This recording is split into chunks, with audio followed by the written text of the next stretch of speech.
Hello and welcome to FPL Mate, your best mate for fantasy Premier League content for the 2022-23 season. My name is Dan, and this game week, Game Week 32, I will be free hitting, and I'm sure a lot of you guys will be doing the exact same. So I thought I would share with you my first draft for my free hit, and if you do enjoy this one, please do leave a like and do subscribe if you are new around here. Of course, we will update later on in the week how my final free hit kind of looks like. But for now, let me show you what I got.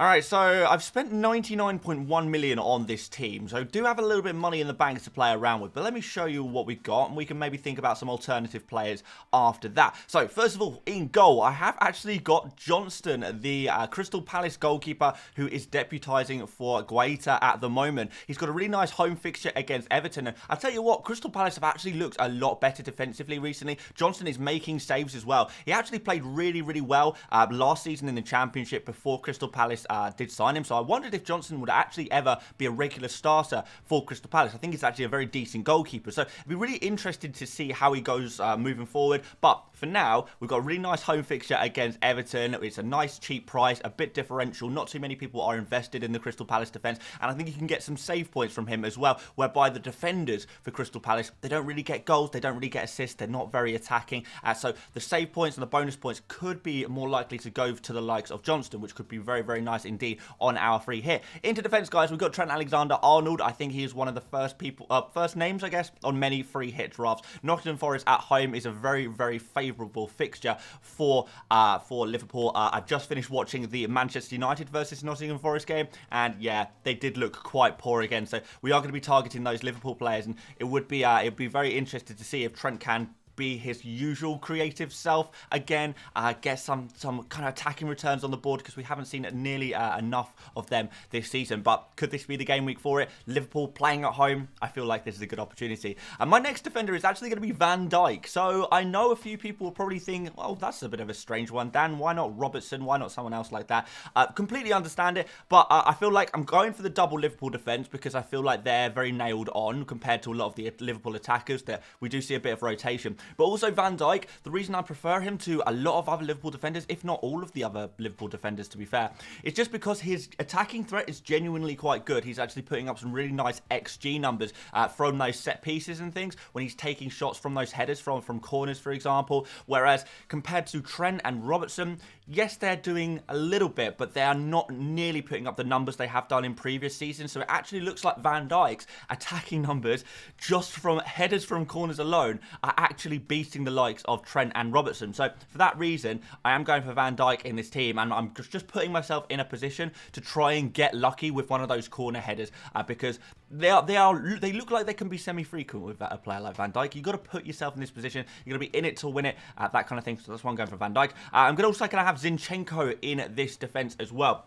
Really struggling with defenders at the moment, and I'll be honest, there's not been very many clean sheets. Clean sheets have been kind of a little bit unpredictable recently, but what I will say is that Southampton and Nottingham Forest are two of, or if not the two worst attacks in the entire league. They're putting up the worst attacking numbers of any teams, Nottingham Forest and Southampton, so it makes sense to target them to try and get some clean sheets. Now, Arsenal are not doing fantastically defensively recently, and I do wonder if there might be problems going forward. So I'm not totally convinced by this one. This will be something that I have to keep an eye on. And also, we do have to have a look at Zinchenko's fitness as well. I'm not 100% sure he's going to be back ready for Game Week 32, but I think he will be absolutely fine. But, you know, I think he's going to be good to go. So we'll think about this one. Not totally convinced by Zinchenko, but I do want a player who is playing against a super weak attack, who also has a little bit of attacking threat as well. And I believe Zinchenko certainly fits that criteria. In midfield, we've got Mo Salah, so he is the first man on this team sheet. So we've got Nottingham Forest at home. Once again, really nice fixture for Salah. It's going to be a really good opportunity for him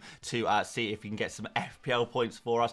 His underlying numbers, Salah, have actually been really good. He's kind of underperformed quite a lot recently. So we may see a regression to the mean, particularly in a nice, easy fixture like this against Forest at home. Forest really are looking in a bit of trouble at the moment. So Salah straight in the team. Very easy decision there. Martinelli is my Arsenal midfielder of choice here. So he's been doing really, really well. A lot better than Saka at the moment. Saka's kind of dropped off a little bit. So has Ødegaard, but Martinelli is still absolutely flying. Has got some fantastic attacking numbers, and he seems to be just as nailed on as any of the other Arsenal boys. So makes a lot of sense to go for him. If you're going to go for just one Arsenal attacker right now, Martinelli has got to be the guy, right? I've got Eberechi Eze here. So Eze is going to be my one Crystal Palace attacker that I'm going for. He's obviously scored a few goals recently. He does seem to be Palace's primary goal threat at the moment, with 3 goals in his last 2 games. I'm wondering if that's going to give him a bit of confidence, a bit of form, especially in a nice, easy game against Everton. A little bit differential as well, but I know he is super popular. I know a lot of people will be buying him in. He's not, for me, someone who I would necessarily want to own long term. I think there are much better midfielders out there, but on a free hit with the explosivity that he's shown recently, I do quite like this one. And I'm going to finish off the midfield with Joe Willock, which again is another one that I'm not 100% convinced by. Struggling a little bit with this 4th midfielder slot at present, but I'll tell you what I'm thinking so far. What I'm thinking is that Spurs have been really quite shocking. They really have been quite shocking recently. I've been watching a lot of Spurs recently just because they've been on television, and yeah, they don't look good. They don't look good. They look really flat, and I feel like any team can do something against them. And I feel like Newcastle, yes, they had a blip against Aston Villa, but in general, Newcastle have been playing some really good attacking football recently. And Willock is one of the players who is generating the most XG, some XA as well. So he has been one of their primary goal threats. It's kind of been Isak, Wilson, obviously, but Willock, you know, in the Newcastle team, he's kind of been, out of all of the midfielders, by far the most attacking threat, more than Saint-Maximin, more than, you know, Almiron obviously hasn't been playing, but more than Murphy. So Willock is looking good, and Joelinton as well. Whoever you want to talk about, Willock is actually putting up some decent numbers, nice and cheap as well, so we can easily slot him into my team. But is he someone I'm 100% convinced by? No, he is not. But I do think he is still a good and underrated pick, maybe an underappreciated pick as well. And again, a little bit differential. Up front, we've got Ollie Watkins. So I'm going to put Ollie Watkins in first because I do feel like he is the first, one of the first names on the team sheet. I know this Brentford game is not a fantastic fixture on paper, but Brentford do seem to be looking a little bit weaker recently. They are conceding goals, they are conceding chances, and Watkins' form is just so good that he will score against anyone. Exactly what I said last game week, guys. A good player in good form will score against the toughest of opponents. And I don't think Brentford is the toughest of opponents. It's not a great game to be playing, but we said the same thing about Newcastle, and look what Watkins did to that. So, yeah, very happy to roll with Watkins. He stays from my main team onto the wildcard team as well. Next up, Gabriel Jesus. So Jesus has been really good since he came back to Arsenal, and out of the Arsenal attacking players, Martinelli and Jesus really are leading the way ahead of Saka and Ødegaard at the moment. So, again, really nice. Jesus potentially on the next penalty as well. We're not 100% sure about that one, but certainly, you know, if he's going to be getting 60, 70 minutes, he might even see himself with a few more minutes in a game like this. You know, I think he's built up his fitness now. He's going to be ready to go, and a good fixture against Southampton. Yeah, Jesus. I think Arsenal's attack in general, Martinelli and Jesus, they're just looking so good at the moment, combining together as well a little bit. So, yeah, let's see what they can do. I'm kind of excited by this pair-up. It's been a long time since we've had Gabriel Jesus in our FPL team. So, yeah, a welcome return for him for one game week only against Southampton. And finally, we're going to finish off the attack with Harry Kane. And I know, again, it's a difficult fixture, but this is also Harry Kane. And he's very reliable. Yes, he didn't get anything against Bournemouth, but it doesn't matter. He's been super reliable all season, and I just feel like in a situation where we probably are not going to be spending too much money on the likes of our midfielders, maybe we do go for a Harry Kane. Just spend all of your budget on a Harry Kane. It's not too much of an issue there, particularly as he is you know, a player who is just so consistent and so good. Like, he will score against anyone. He is, one of the best players in the league. Some people would say he is the best player in the league, and I don't know. Maybe that's kind of up to you to decide. But with a player this good, he will score against anyone. You back him against anyone. So I'm going to back him against Newcastle, who have just conceded a few goals against Aston Villa. So, you know, Newcastle are not infallible. And I do feel like what I want to do personally with my free hit is pick one of Kane and Trippier, because they're going to cancel each other out anyway. There's no situation in which they both win unless Trippier gets, you know, an assist or something. Maybe that's okay. Trippier not really too much goal threat there. but I would be more confident in a Kane attacking return than a Newcastle clean sheet. So I'm going to back Kane instead of Trippier. But again, there are options here.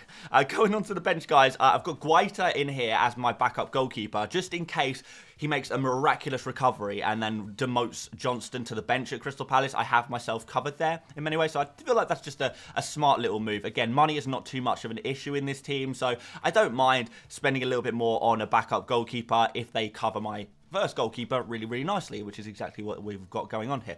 We've got Billing for Bournemouth. He's been playing really well recently. He plays against West Ham, who have been conceding goals recently. Moreno and Mings as well. I know that Aston Villa have just been somehow keeping clean sheets every game. So, I mean, if that's going to continue, is it even going to continue against Brentford? Why not? Why not? To be fair, Brentford have failed to score in a few games recently. So, yeah, I don't know.